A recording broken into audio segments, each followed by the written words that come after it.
What is up, you sexy mother hubbards? It's time for an alternative paper review. First up, the tax-dodging, non-dom-owned Daily Mail once again put an opinion as headline, with "Put a sock in it, Lineker," next to a still from the latest edition of Keeping Up with the Faragians. Interesting that they put these two stories together, isn't it? Because I always feel like the Mail's rhetoric comes from a place of combative classism. Like, oh, stay in your lane, Gary. Yeah, oh, stick to your football. As though when politicians don't stick to politics and they dip their toe into light entertainment, that isn't something that they don't just turn a blind eye to, so much as celebrate it.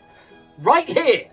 Right next to it. I mean, more broadly speaking, like, if I was Lineker, I think I would be thinking, like, I'll stick to football when politics stops reaching outside of politics and touching everybody else. You know, like a chancellor starts halving the school maintenance budget and classrooms start collapsing. I'm stood there pulling rubble out of my daughter's hair like, stick to Westminster. Of course, what this really comes down to is privately educated Nepo baby editor Paul Dacre doesn't want Gary Lineker telling Parliament what to do, because he sees that very much as the Daily Mail's job. Anyway, over to the Telegraph now, with PM under pressure to amend Rwanda plans. So this is a story that Conservative MPs are unlikely to push through Rishi Sunak's Rwanda Bill, which is a bill with the amendments in it designed to appease the concerns of the Supreme Court. And by that, I mean the Supreme Court said, yeah, I don't think Rwanda is a safe place for you to send all your refugees, lads. But then,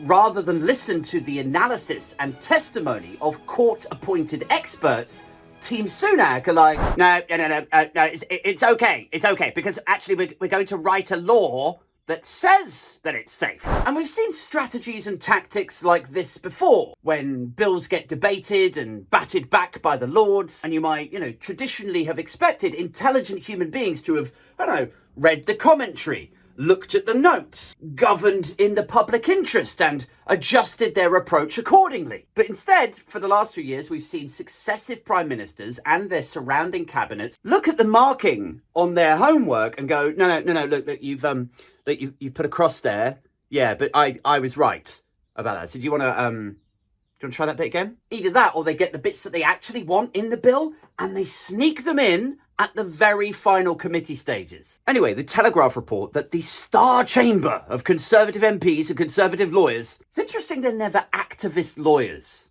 when they're Conservative, isn't it? They're never activist lawyers when they're trying to affect their own ideological doctrinous changes, are they? No, then it's the star chamber of Conservative lawyers who are meeting ahead of the vote to decide whether it's cruel enough that it will appease the tabloids and thus, in their minds, the minds of the public, and that it's placid enough to satisfy Rwanda, who have demanded that the deal remains within the parameters of international law. Now, can I just say, let's just pause here for a minute to say, I am so here for this new era where you could just write something down and that's enough to make it true. Like, Rwanda is a safe country because Sunak says that it is. This is the star chamber of Conservative MPs and Conservative lawyers because Mark Francois and Bill Cash have started calling it that. Like, if you just write it down, it becomes reality. Like, is there some way that the left could benefit from employing this same tactic? Yeah, Santa.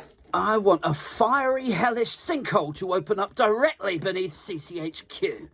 Finally, The Sun run a front page that would have you thinking Farage had won I'm a Celebrity, when in fact he came third. But still, this should serve as fantastic conversational fodder the next time you're at a dinner party or sat round a pub table and somebody says, "Don't say he's changed. He hasn't changed.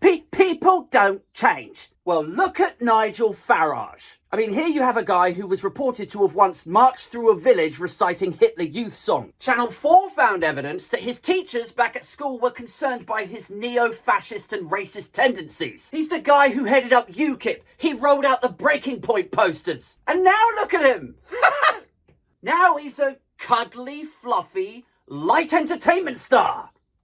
So yeah, don't tell me that people can't change, all right? That's it for this one. Do jump on the Patreon if you're in a position to. It starts at just £3 a month. You get podcast episodes 2 days before everyone else, while they're still topical. I'm doing London meetups. There's Skype calls with me. You get first dib on tickets to the live shows. You get Discord instant messaging chat. And you get credited or named and shamed at the end of every episode of the podcast. But that's it for now. I'm out.